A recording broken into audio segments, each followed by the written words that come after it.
고등학생 때 수학 공부하면서 그런 궁금증 안 들었었어? 어떤 공증?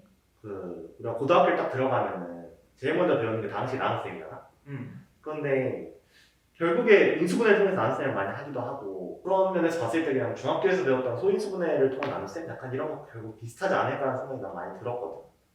그런데 대학교에 들어와서 다변수 함수를 배우고 나니까 그러면 이런 경우에는 좀 어떻게 나눗셈을 정의해야 좋을까? 이런 생각이 되게 많이 들더라고. 이거를 혹시 어떻게 해야 될까 좀 고민해 본 적 있어? 우리가 그러면 일변수 방식의 경우에는 어떻게 나눗셈을 했는지 기억이 나지? 그치? 우리가 최고차항을 없애는 방식으로, 그러니까 나눠지는 식을 가지고 어느 정도 곱셈을 해가지고 최고차항을 제거하는 방식으로 우리가 그렇게 나눗셈을 진행했었잖아. 그런 걸 우리가 유클리드 후제법이라고 불렀고, 그런데 다변수 방식의 경우에도 똑같이 나눗셈을 할 수 있을 것 같지만 우리가 그때는 고려해야 될 게 이제 하나가 더 생기지. 다변수 방식 같은 경우에는 똑같이 최고차항을 없앤다고 할 때 우리가 무엇을 최고차항으로 불러야 될까? 그런 궁금증이 들지. 그렇네. 뭘 최고차항으로 정해야 될지 되게 감이 좀 안 오긴 한다. 그치? 그래서 다변수 방식들을 가지고 우리가 먼저 어떤 것을 최고차항으로 부르고 어떻게 순서를 줄 것인지, 그러한 순서를 다변수 방식에 주는 작업을 하고 나면은 똑같은 방식으로 우리가 나눗셈을 진행을 할 수 있게 될 거야. 그럼 이제 실제로 다변수 방식의 나눗셈을 한번 해볼 건데, 아까도 말했지만 다변수 방식의 나눗셈을 하기 전에는 방식의 순서를 줄 수 있어야 돼. 그 순서를 주기 위해서 우리가 줄 순서는 사전식 순서라고 하는 순서를 줄 건데, 사전식 순서는 말 그대로 사전에 있는 순서대로 방식 사이에 순서를 준다는 거예요. 그래서 x가 y보다 당연히 순서가 크게 될 거고, 뭐 x제곱이 x보다 크고 y제곱이 y보다 크고 뭐 그런 순서는 당연히 우리가 알고 있는 대로 하는 거고. 그래서 이렇게 순서를 주게 돼서 나눗셈을 실제로 해볼 건데, 먼저 우리가 나눗셈을 할 방식은 x제곱 y 플러스 yx제곱 플러스 y제곱이라는 식인데, 이 식을 y제곱 마이너스 1이랑 xy 마이너스 1 이 두 가지 식으로 나누려고 할 거예요. 먼저 어떻게 나눌지 생각을 해보면은 우리가 정한 이 순서에 따라서 최고차항은 x제곱 y가 될 거야. 그래서 우리가 갖고 있는 이 식에서 y제곱 마이너스 1이랑 xy 마이너스 1을 통해서 최고차항을 없애주는 작업을 할 건데, 보면 이 두 번째 식 xy 마이너스 1의 경우 우리가 x를 곱해서 x제곱 y 마이너스 x 이렇게 만들어주면은 우리가 나눗셈을 하던 거랑 똑같이 해서 빼주면 여기 x제곱 y가 사라지겠지. 그래서 그 다음에 나오는 식이 xy제곱 플러스 x 플러스 y제곱이 될 거고, 이거 같은 경우에는 똑같이 여기 있는 y제곱 마이너스 1에다가 x를 곱해가지고 xy제곱 마이너스 x를 만들어서 xy제곱을 없애줄 수 있겠지. 그리고 그러면 그 다음에 나오는 게 2x 플러스 y제곱이 나오는데, 여기서 이제 x는 더 이상 건드릴 수가 없으니까 x는 빼놓고 생각을 하자.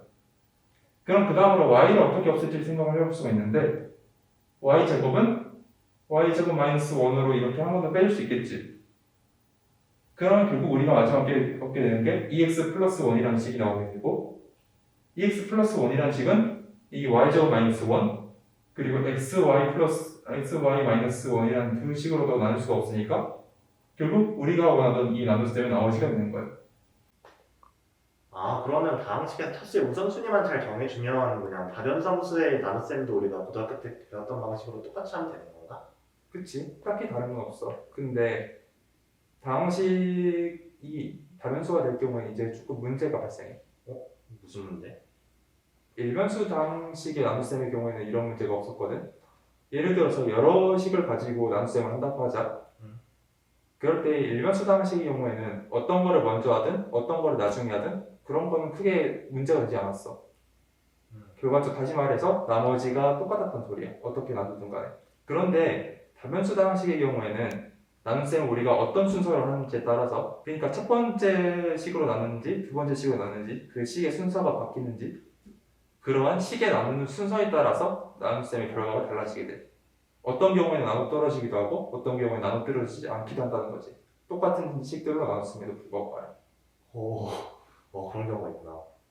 그래서 그런 경우에는 우리가 이제 다행히도 좋은 방식을 몇 개를 찾아서 그런 경우에서 나눗셈을 좋게 할 수 있다라고 말을 해야 되는데, 그런 예들을 우리가 가르쳐서 그래브너 베이시스라고 할 거야. 그래브너 베이시스로 우리가 나눗셈을 하게 되면은 그때는 나눗셈을 해도 나머지가 어떤 순서로 나눗셈을 하든 간에 상관없이 일정하게 나오거든.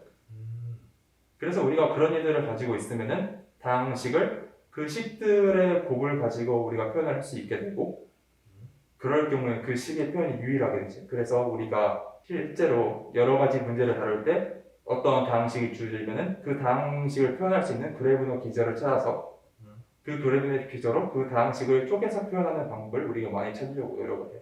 그런데 우리가 나누는 식들이 전부 그래브너 베이시스에 항상 들어있는 거 아니잖아. 그치? 그래브너 베이시스는 굉장히 좋은, 운이 좋은 케이스에 속하는 거지. 실제로 우리가 어떤 식들이 주어지면 그걸 가지고 그래브너 베이시스를 좀 더 추가를 하거나 아니면 그런 어떤 방법을 통해서 좀 보완을 해야 될 거야. 그럼 우리가 그럼 그 보완하는 방법이나 그런 건 뭔가 룰이 있는 거야? 이거는 1950년대에 버치버거라는 사람이 알고리즘을 하나를 만들었거든. 그 알고리즘을 가지고 우리가 항상 주어진 식들을 가지고 해당 다항식의 그래브너 베이시스를 찾을 수 있고, 그걸 가지고 항상 유일하게 표현할 수 있다는 것을 밝혔어. 자, 그럼 버치버거의 알고리즘을 이제 살펴볼 건데, 그 알고리즘을 이해하기 위해서는 우리가 먼저 S라는 식의 정의가 필요해. S라는 식은 어떻게 정의를 하냐면은 두 다항식의 최고차항 사이에서 그 최소 공배수를 곱한 다음에 그 차이를 빼주는 거야. 이게 무슨 뜻일까? 시적 계산을 해봐야 조금 알 것 같지?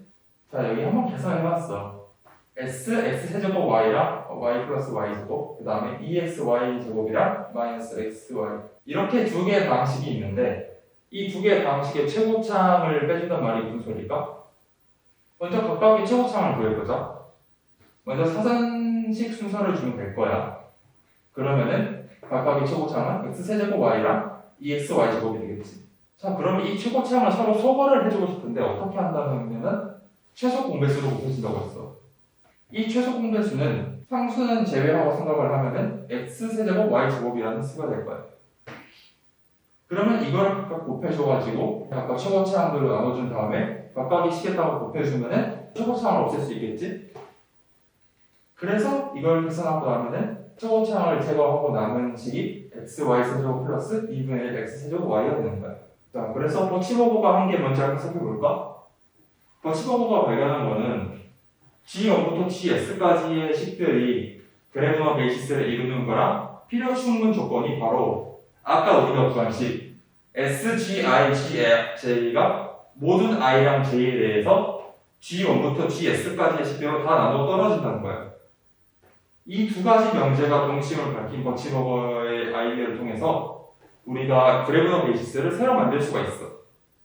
이게 무슨 소리냐면은 우리가 어떤 식이 주어졌을 때 그 식들이 그래브너 베이스가 되지 않을 수도 있지. G0부터 GS까지들이. 그러면은 아까의 정의에 따라서 S라는 식에서 나눠 떨어지지 않으니까 나머지가 생길 거야. 그럼 버치버거의 아이디어를 활용을 하면은 그 나머지를 우리가 새로운 GS의 원소로 우리가 삼게 된다면, 그걸 GS 플러스 1으로 넣게 된다면은, 그리고 그 과정을 계속 반복한다면은 우리는 그래브너 베이시스를 항상 만들 수 있는 거야. 주어진 다항식들이 있다면. 이것이 바로 버치버거의 아이디어의 놀라운 점이야. 우리가 그래브너 베이시스라는 이름을 들었을 때는 나머지가 나누는 순서가 달라짐에 따라서 바뀌는지 그것만 체크하면 되지. 하지만 실제로 그래브너 베이시스를 어떻게 만들지에 대해서 이 버치버거의 방법이 그 해결점을 준다고 할 수 있어. 뭔가 알 것 같긴 한데 역시 손으로 직접 해봐야 알겠지?